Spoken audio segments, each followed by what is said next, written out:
नमस्कार, स्वागत है आपका हमारे यूट्यूब चैनल फैक्ट जी के फैक्ट पर। आज है 1 अप्रैल और 1 अप्रैल के जितने भी इम्पोर्टेंट क्वेश्चंस हैं आज की वीडियो में हम आपको कराने वाले हैं। तो वीडियो को लास्ट तक ज़रूर देखिएगा क्योंकि हर एक क्वेश्चंस के साथ आपको एक्स्ट्रा फैक्ट और स्टैटिक जीके काफ़ी डिटेल के साथ डिस्कस कराई जाएगी। और लास्ट में आपसे एक MCQ क्वेश्चन भी पूछा जाएगा जिसका आंसर आपको कमेंट बॉक्स में कमेंट करके ज़रूर बताना है। तो चलते हैं क्वेश्चंस को स्टार्ट करते हैं, ठीक है।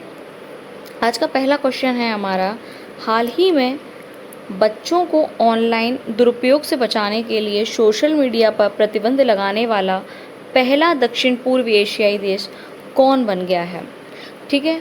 तो इस क्वेश्चन क्या है हमारा कि हाल ही में जो बच्चे हैं उनको ऑनलाइन दुरुपयोग से बचाने के लिए सोशल मीडिया पर प्रतिबंध जिसने लगाया है दक्षिण पूर्व एशियाई देश कौन सा बन गया है। तो करेक्ट आंसर क्या हो जाएगा, Indonesia.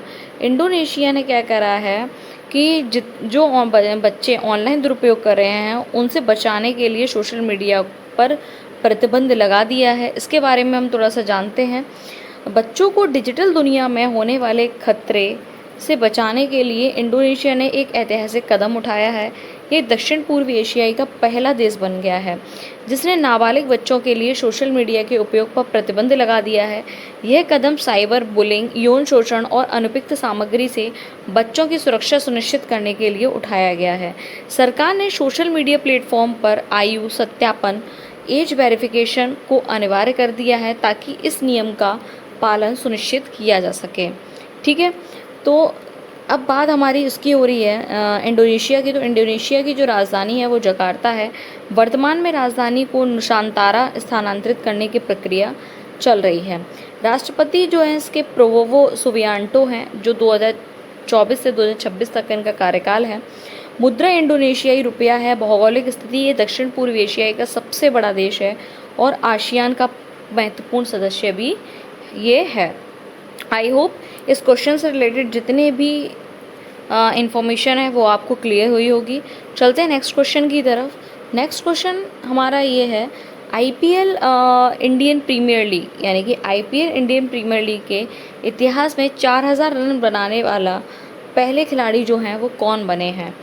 IPL Indian premiere league के इतिहास में 4000 रन बनाने वाले जो पहले खिलाड़ी हैं वो बने हैं विराट कोहली। कौन बने हैं, विराट कोहली जो हैं वो IPL में 4000 रन बनाने वाले पहले खिलाड़ी जो हैं वो बन गए हैं। इसके बारे में थोड़ा सा डिटेल में जानते हैं। भारतीय क्रिकेट के दिग्गज विराट कोहली ने IPL के इतिहास में एक और बड़ी उपलब्धि हासिल की है। वह IPL में 4000 रन पूरे करने वाले पहले बल्लेबाज बन गए हैं। उन्होंने ये रिकॉर्ड रॉयल चैलेंजर्स बेंगलोर के लिए खेलते हुए बनाया। विराट कोहली IPL में सबसे अधिक रन बनाने वाले बल्लेबाजों की सूची में शीर्ष पर हैं और उनकी निरंतरता यानी कि कंसिस्टेंसी जो है इस लीग में उन्हें सर्वश्रेष्ठ खिलाड़ियों में एक बनाती है, ठीक है।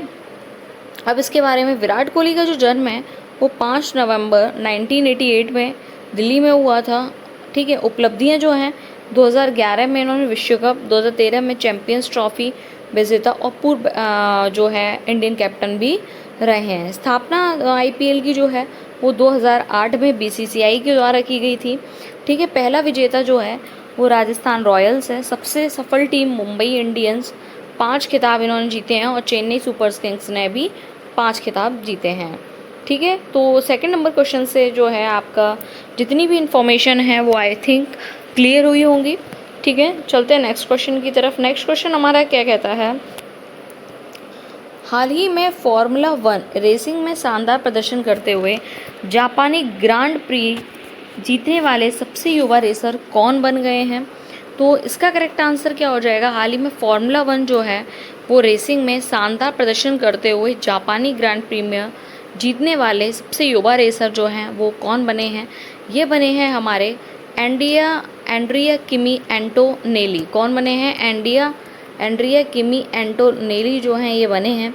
इतालवी रेसर एंड्रिया किमी एंटोनेली ने अपनी उम्र में ही फॉर्मूला 1 के इतिहास में एक नया पन्ना जोड़ दिया।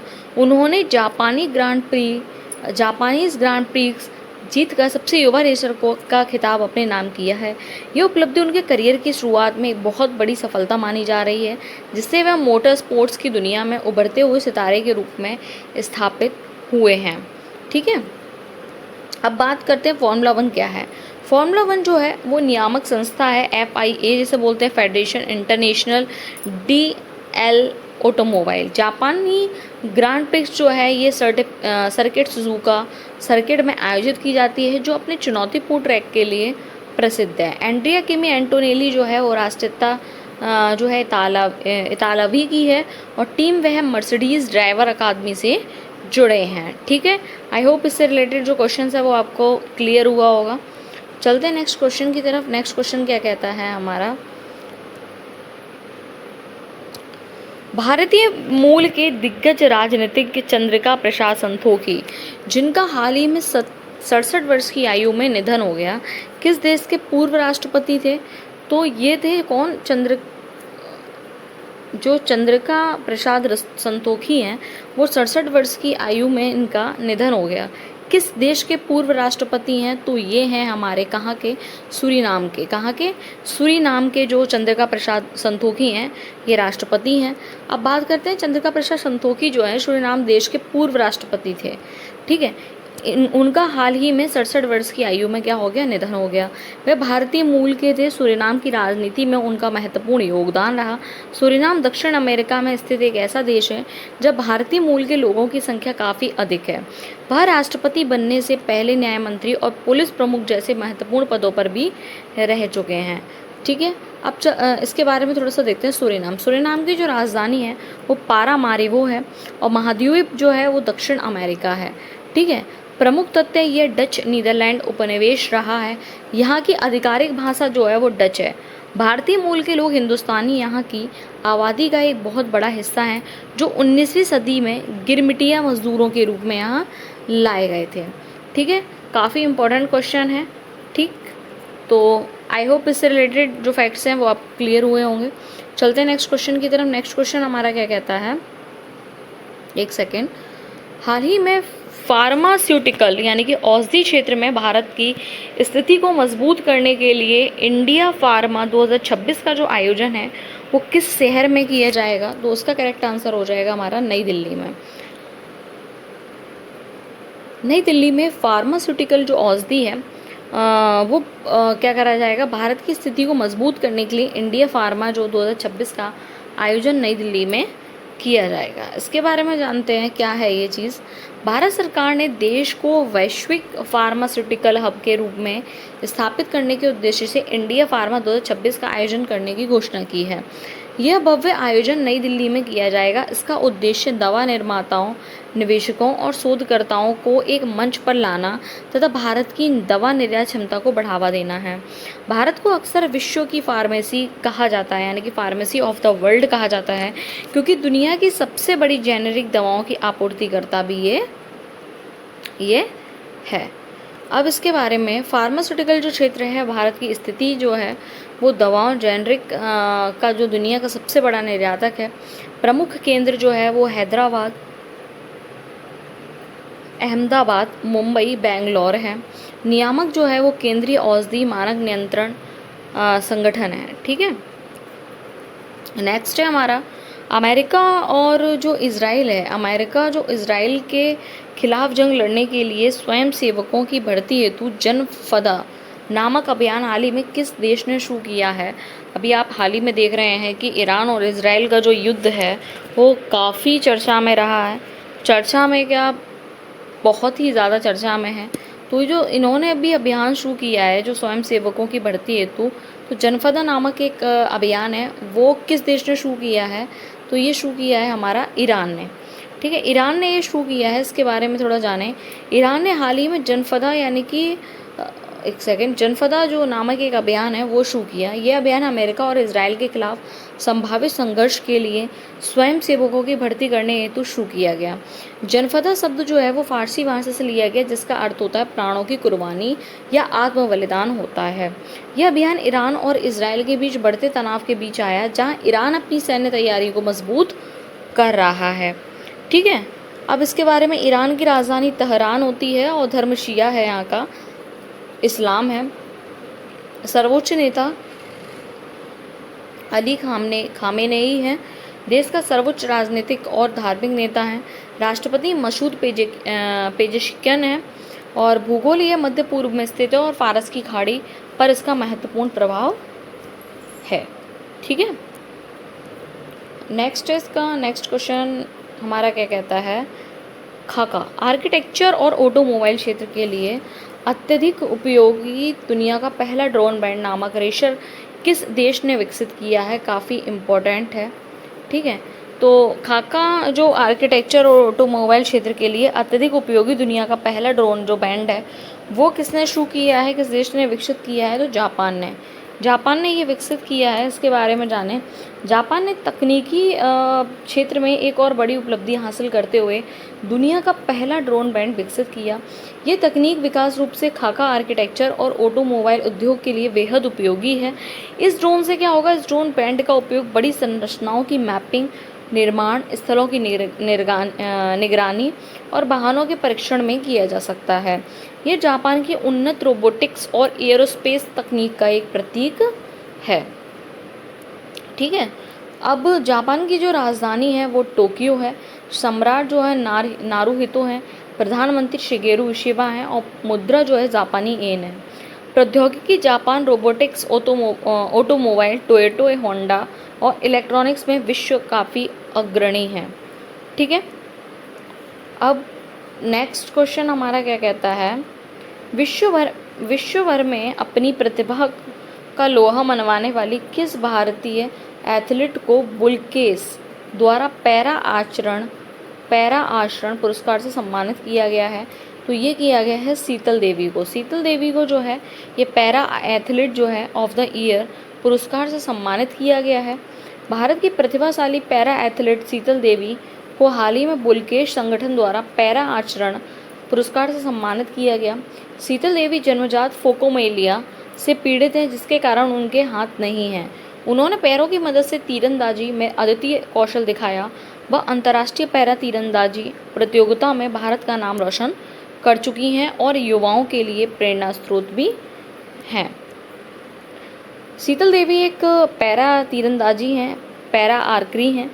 जन्म स्थान उनका जम्मू और कश्मीर लिसाना गांव किश्तवाड़ में हुआ था। उपलब्धियां, इन्होंने एशियाई पैरा खेलों में स्वर्ण पदक जीता है। विजेता बिना हाथों की तीरंदाजी करने वाली दुनिया की एकमात्र एथलीट है। क्वेश्चन यहाँ से बन सकता है कि बिना हाथों की तीरंदाजी करने वाली एकमात्र दुनिया की महिला एथलीट कौन है, तो ये है हमारी शीतल देवी। ठीक है, काफ़ी इम्पोर्टेंट क्वेश्चन है। पुरस्कार उन्हें 2024 में भारत सरकार द्वारा अर्जुन पुरस्कार से भी सम्मानित किया गया था। अब तक मैंने 10 जो जितने भी इम्पोर्टेंट क्वेश्चंस हैं वो मैंने यहाँ डिस्कस किए और जितने भी क्वेश्चंस थे मैंने कोशिश की है कि मैं पिछली वीडियो से जो मैं नेक्स्ट वीडियो बनाती हूँ, नेक्स्ट वीडियो आपके लिए लेकर आती हूँ, उसमें मैं सोचती हूँ कि कुछ ना कुछ इम्प्रूवमेंट्स आपके लिए किया जाए, कुछ और ज़्यादा इंक्लूड किया जाए। लेकिन आप लोगों का सपोर्ट बिल्कुल भी नहीं मिल रहा। प्लीज़ आप लोग अपना सपोर्ट बना के रखें। और पहले मतलब क्या कहते हैं, आप वीडियोस को देखते थे, लेकिन अब कुछ टाइम से 2-3 दिन से आप वीडियोस को बिल्कुल भी नहीं देख रहे। जबकि मैं कुछ वीडियोस में मैं हर वीडियोस में इम्प्रूवमेंट करने की सोच रही हूँ, आपके लिए इतनी मेहनत करने की कोशिश कर रही हूँ, फिर भी आप ये नहीं थोड़ा सा सपोर्ट करें, आप थोड़ा सा प्यार विश्वास बनाए रखें। और क्या कमी है उसके लिए आप मुझे कमेंट बॉक्स में कमेंट करके ज़रूर बताएं। तो प्लीज़ ऐसे डिमोटिवेट मत किया कीजिए, क्योंकि इससे क्या होता है, हम लोग डिमोटिवेट हो जाते हैं और फिर चीज़ों को करने का मन नहीं होता। जो चीज़ हम करना चाहते हैं, अच्छी से अच्छी चीज़ें आपके लिए लेकर आना चाहते हैं। जैसे पिछले क्वेश्चंस में मैं एक्सप्लेनेशन ऐड ऑन नहीं किया था, बट आज मैंने उस वीडियो में एक्सप्लेनेशन लेकर आई हूँ। तो प्लीज़ वीडियो को ज़्यादा से ज़्यादा सपोर्ट करें, प्यार दें अपना, और प्लीज़ अपना प्यार विश्वास बना के रखें। और ये जो क्वेश्चंस मैं पूछती हूँ आपसे लास्ट में, या तो आप पूरी वीडियो देखते नहीं हैं, अगर आप पूरी वीडियो देखते हो तो कमेंट बॉक्स में आंसर ज़रूर बता के जाया करें कि इसका आंसर क्या है। ठीक है, इससे क्या होगा, आपकी तैयारी जो है अच्छी होगी। और इससे मैं आपसे 1 रुपया तो मांग नहीं रही, कुछ भी नहीं मांग रही मैं आपसे, सिर्फ इतना चाहती हूँ कि अगर मैं चीज़ें आपके लिए लेकर आ रही हूँ तो आप उसके लिए मुझे सपोर्ट कर सकें, जिससे मैं ज़्यादा से ज़्यादा और आपके लिए आपके लिए जो है ये क्वेश्चंस जो हैं तैयार कर सकूं और अच्छे से अच्छे क्वेश्चंस जो मैं आपके लिए लेकर आती रहूं। तो प्लीज़ प्यार और सपोर्ट आपका बहुत ज़रूरी है, प्लीज़ बना के ज़रूर रखें, क्योंकि इससे क्या होता है जब हम देखते हैं ना कि लोग हमारी वीडियोस को नहीं देख रहे हैं, लोग चीज़ों को पसंद नहीं कर रहे, तो इससे क्या होता है डिमोटिवेशन आता है और हम चीज़ों को करना छोड़ देते हैं। तो प्लीज़ ऐसा मत कीजिए और प्लीज़ अपना सपोर्ट बना के ज़रूर रखें। और आज का जो ये क्वेश्चन है इसका आंसर कमेंट बॉक्स में ज़रूर दें। प्रमाण सर्टिफिकेशन पाने वाला पहला राज्य कौन बना है, इसका आंसर कमेंट बॉक्स में ज़रूर करके बताएं। और वीडियो को ज़्यादा से ज़्यादा लोगों में शेयर करें, जिससे वीडियो ज़्यादा लोगों तक पहुँचे और हम आपके लिए बहुत ज़्यादा अच्छे जो क्वेश्चंस हैं वो सिलेक्ट करके लेकर आते रहें, जो आपके एग्ज़ाम्स के लिए काफ़ी रामबाण साबित हो सकें। तो मिलते हैं नेक्स्ट वीडियो में नेक्स्ट टॉपिक के साथ। तब तक के लिए अपना ख्याल रखें। जय हिंद, जय भारत।